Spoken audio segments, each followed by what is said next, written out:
Olha, a gente sabe que lidar com a perda de alguém que amamos é um dos momentos mais difíceis da vida.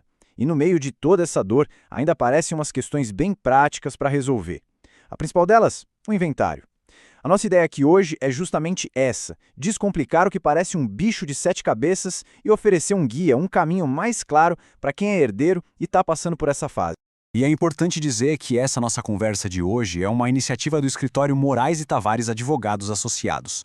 O objetivo deles é exatamente este: levar informação de qualidade de um jeito fácil de entender para quem mais precisa. E essa iniciativa chega até todo mundo por meio do MT Conecta. É uma plataforma de inteligência jurídica que basicamente conecta as pessoas aos melhores advogados, especialistas no assunto, não importa em que canto do Brasil elas estejam. Então vamos lá? O nosso roteiro de hoje é bem direto ao ponto. Primeiro, a gente vai entender qual o primeiro passo a dar nesse momento tão delicado. Depois, vamos mergulhar no que é o inventário e por que ele é tão crucial.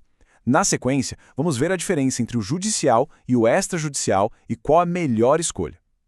Aí a gente passa pelos prazos, documentos, as etapas e, para fechar, vamos falar de como evitar problemas. É tipo um mapa mesmo, para ninguém se perder no caminho. A gente sabe, é uma fase de luto, e a última coisa que se quer pensar em burocracia, né? Parece um peso a mais, mas é importante enxergar o inventário não como um problema, mas como o caminho necessário para organizar o futuro, para proteger o patrimônio que a família construiu e, no fim das contas, para trazer aquela paz de espírito que todo mundo busca. Beleza, agora vamos direto ao ponto central. Afinal, o que é esse tal de inventário? E mais importante, por que ele é indispensável? Vamos desvendar de vez esse conceito e mostrar o impacto real que ele tem na vida de quem herda. De um jeito bem simples, o inventário é o procedimento oficial que faz um levantamento de tudo que a pessoa que faleceu deixou. Isso inclui os bens, como imóveis e carros, os direitos, tipo um dinheiro para receber, e também as dívidas. É como se fosse uma grande arrumação da casa. Primeiro se acertam as contas e só depois o que sobra é transferido oficialmente para os herdeiros. E por que isso é tão essencial na prática? Pensa comigo. Sem o inventário, o dinheiro fica lá, parado na conta do banco. O imóvel não pode ser vendido nem alugado. O patrimônio todo fica literalmente congelado. O inventário é a chave que destrava tudo isso. É o que permite que os herdeiros possam de fato usar, vender ou morar nos bens que receberam. É o que oficializa a herança. Certo. Agora que a gente já entendeu o que e o porquê, precisamos falar do como. Existem basicamente dois caminhos para fazer o inventário.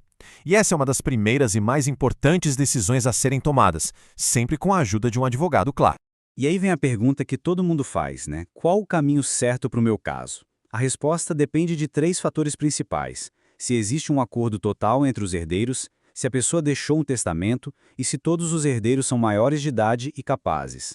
Vamos colocar preto no branco. O caminho extrajudicial, feito direto no cartório, é quase sempre o ideal. Por quê? Porque ele é bem mais rápido e mais barato. Só que para seguir por ele, tem umas regrinhas. Todos os herdeiros precisam ser maiores e capazes, tem que ter um acordo total sobre a divisão dos bens e não pode existir testamento. Se qualquer um desses pontos não for cumprido, se tiver um herdeiro menor de idade ou uma briguinha sobre a partilha, por exemplo, aí não tem jeito. O caminho vai ser obrigatoriamente o judicial, que por envolver um juiz, acaba sendo mais lento e mais caro. Ok, já sabemos os caminhos. Agora vamos para a parte mais mão na massa do processo. A gente vai ver agora o roteiro prático, os prazos que não dá para perder, a papelada essencial e quais são as principais etapas do inventário. Olha, um ponto aqui que merece atenção máxima são os prazos. A partir da data do falecimento, a lei dá um prazo de apenas 2 meses para iniciar o processo de inventário. É importantíssimo cumprir esse prazo, porque o atraso pode gerar multas sobre o imposto da herança e isso varia de estado para estado. O prazo total para concluir tudo é de 12 meses, o que só reforça que a gente precisa ser ágil desde o começo. O próximo passo é juntar a documentação. A certidão de óbito é o ponto de partida de tudo. Depois, os documentos pessoais de todo mundo, tanto de quem faleceu quanto dos herdeiros.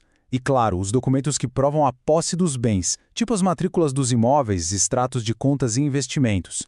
Um conselho de amigo, ter tudo isso em mãos o quanto antes acelera demais o processo. E como o processo anda na prática? Geralmente, ele segue esses passos aqui. Tudo começa com a análise de um advogado para escolher o caminho certo. Depois, é nomeado o inventariante, que é a pessoa que vai administrar os bens durante o processo. Com a papelada reunida e o imposto de transmissão, o famoso ITCMD pago, é definida a partilha. No final, ou um juiz homologa, ou o cartório faz a escritura pública para oficializar tudo. Agora que a gente já entendeu como o processo funciona, vamos olhar um pouco para frente. Como é que dá para tornar esse momento menos complicado e, de quebra, ainda proteger o patrimônio para as próximas gerações? A resposta para tudo isso tem uma palavra: planejamento. Para facilitar o processo, o diálogo é fundamental. Uma boa conversa, às vezes com a ajuda de um mediador, pode levar ao consenso, que abre as portas para o inventário no cartório, bem mais rápido. Manter os documentos dos bens sempre organizados também é uma mão na roda. Mas olha, a melhor prática de todas, sem dúvida, é o planejamento sucessório feito em vida. Isso pode evitar conflitos no futuro, reduzir custos e garantir que a vontade da pessoa seja cumprida sem todo aquele desgaste para a família. Se a gente pudesse resumir tudo o que conversamos aqui numa única mensagem, seria esta: não adie as decisões. Agir com agilidade e, acima de tudo, procurar a orientação de um advogado especialista desde o início é o que vai garantir que o processo corra do jeito certo, protegendo o patrimônio e, claro, os direitos de todos os herdeiros. A gente espera de verdade que este nosso guia tenha ajudado a esclarecer as principais dúvidas sobre o inventário. Para quem está passando por este momento e precisa de uma orientação especializada, de confiança, para conduzir tudo com segurança e eficiência, o site morestavares.adv.br oferece todo o suporte necessário.